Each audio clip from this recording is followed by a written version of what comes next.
Bienvenidos a nuestro nuevo capítulo. Esta vez vamos a hablar sobre nutrición consciente. Les presento a Yarile Gallegos, es nuestra psicóloga de bachillerato. Ella, además de ser psicóloga clínica, tiene una maestría en nutrición y alimentación. Así que vamos a hablar sobre este tema tan interesante, Yali. ¿Cómo así se te ocurrió hacer esta maestría? Bueno, Sally, la verdad es que a mí la nutrición siempre me llamó la atención, pero surge de la necesidad que tuve hace un par de años antes de la pandemia, en donde con los chicos que yo trabajo aquí en el colegio empezó a haber un alto número de niñas con trastornos alimenticios. Y sentía un poco de frustración de no poderlas ayudar ya en la parte de alimentación, solo en la parte psicológica, de acompañamiento. Y sentía que necesitaba ir más allá para poder ayudarlas un poco más, para poder estar más presente. Entonces comencé mi maestría y te cuento que me enamoré. Me encantó. La nutrición es tan importante en el desarrollo del hombre y se ha perdido muchísimo. Entonces me pareció muy importante y aprendí muchísimo. Sí, y hoy por hoy hay un montón de estudios, o sea, un montón de estudios de cómo afecta realmente no solamente en la salud, sino en la salud mental, en el estado de ánimo, en muchos trastornos, inclusive que se deben a dar o a potenciar gracias a una mala alimentación. Cuéntame un poquito sobre el tema del azúcar, el famoso tema del azúcar que ahora como que entiendo que hay muchos estudios y muchas cosas científicas que nos corroboran que no es adecuado consumir azúcar. Cuéntame un poquito. Así es, bueno, primero saber que el azúcar no aporta, es decir, tiene 0% nutricional. Nuestro cuerpo no lo necesita y no nos aporta absolutamente nada. El azúcar, el problema con el azúcar es que activa nuestro sistema de recompensa. Entonces nuestro cerebro constantemente nos está llamando a buscar más productos con azúcar y la única manera de poder sentir cada vez la misma recompensa que tuvimos en un inicio es consumir cada vez más y más y más. Entonces esto se vuelve un problema porque además del azúcar activa las sustancias inflamatorias. Y sabemos que el cáncer se desarrolla en un ambiente donde hay inflamación, entonces hay más oportunidades de desarrollar cáncer. También hay estudios que dicen que las células cancerígenas se alimentan del azúcar, entonces muchos enfermos pacientes de cáncer, parte de su tratamiento es eliminar el azúcar y los productos ultraprocesados. Es ahora que tenemos muchos más niños con déficit atencional o con problemas de ansiedad y problemas de depresión, y también hay estudios que dicen que son desarrollados a raíz de un consumo excesivo de azúcar, ¿no es cierto? Los niños desayunan, o los padres, por la facilidad, un plato de cereal con leche, pero el cereal, si leemos los ingredientes, tiene un porcentaje altísimo de azúcar. Entonces tenemos niños mucho más activos, hiperactivos, que les cuesta la concentración, tienen alteraciones en el sueño, su índice glucémico sube muchísimo, ganan más peso, tenemos problemas de caries y un montón de problemas asociados a este consumo excesivo de azúcar que existe, ¿no?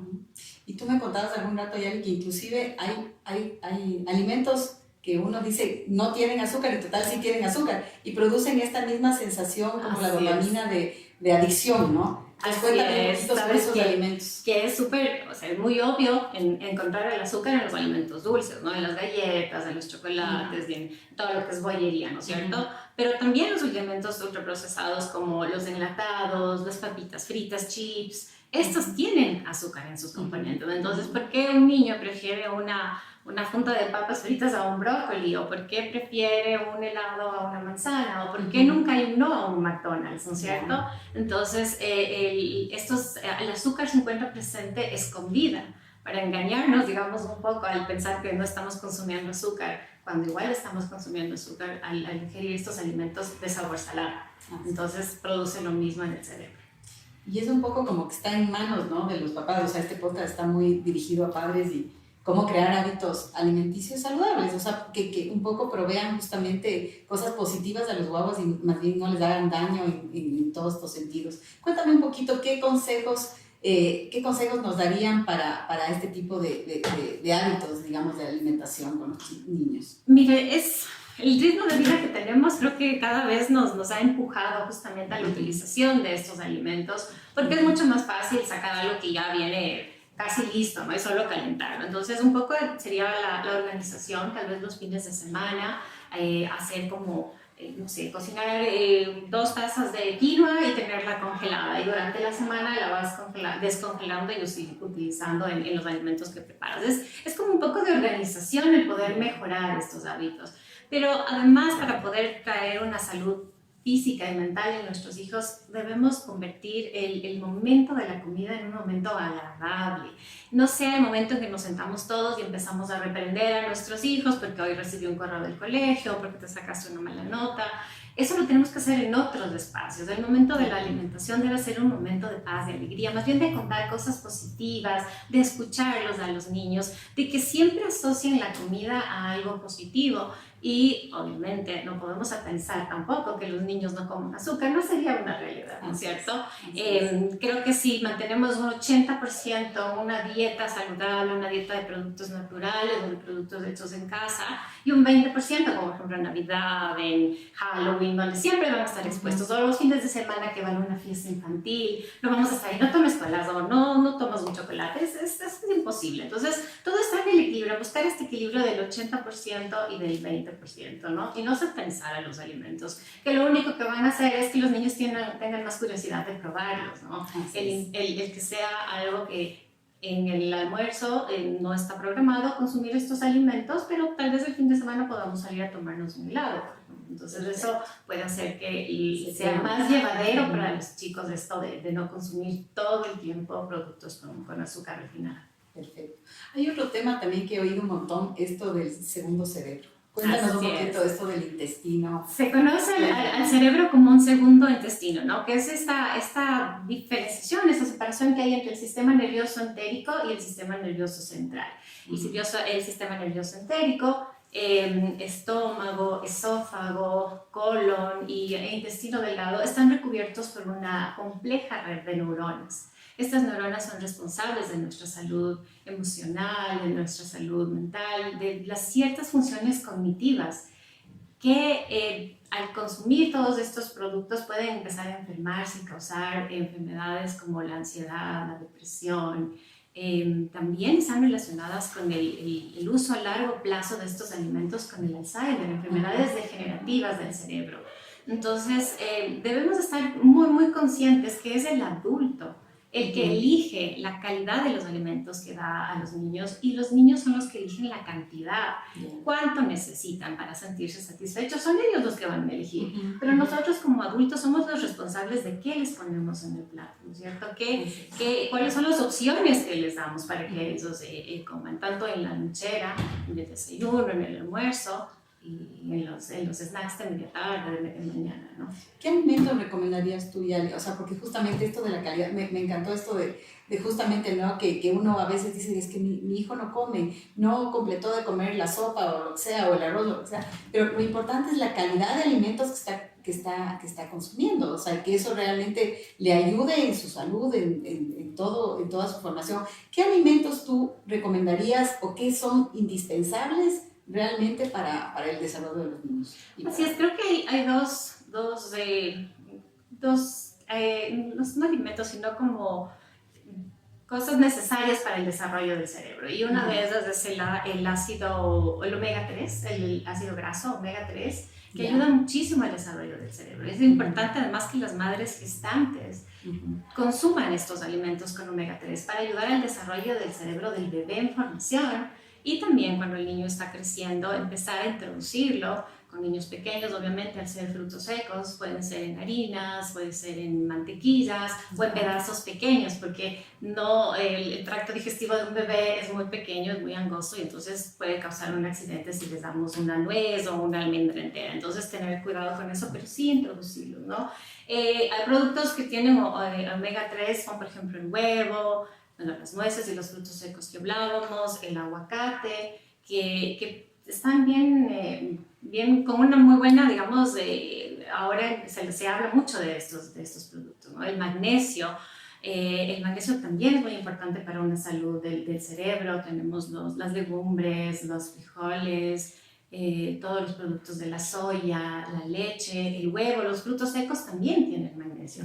Si tenemos esos dos componentes presentes siempre, creo que vamos a lograr una salud mental y una salud física a futuro y presente de nuestros hijos. Totalmente súper interesantes estos consejos, Yali, porque la verdad es que a veces uno va al supermercado y dices, bueno, ¿y ahora qué compro? Porque a veces como que te basas en que sea un producto light supuestamente, pero ¿cómo leemos esto de las etiquetas, esto de las cosas que a veces nos ponen, porque es un poco también nos produce como que satisfacción comprar ciertas cosas que creemos que son sanas y Así a la es. final no son? Como dices, esto de los productos light no siempre quiere decir que sean más saludables.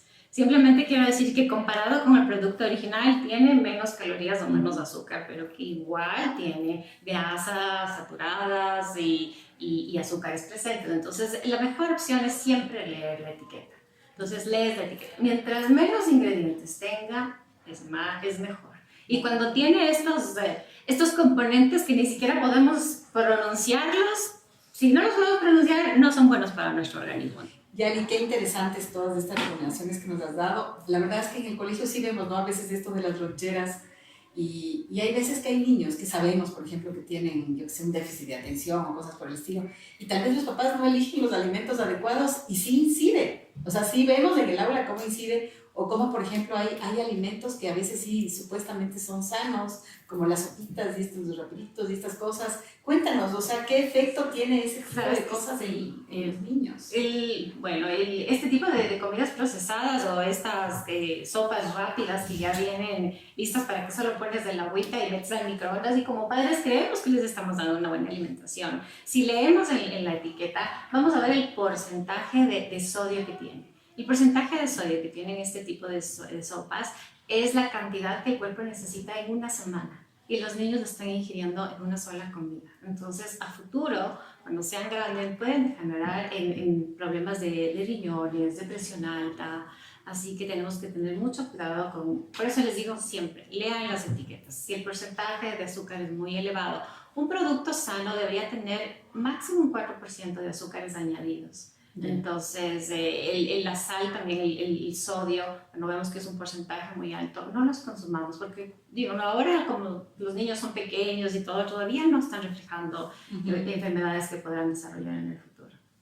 Y sobre todo está en nuestras manos, ¿no? En crearles esos buenos hábitos, porque como tú decías, el rato que tú das, yo que sé, azúcar o este tipo de alimentos que no son necesarios, lo único que creas es como adicción a estos alimentos. Entonces, obviamente el chico va a elegir siempre el azúcar o va a elegir siempre la papa frita.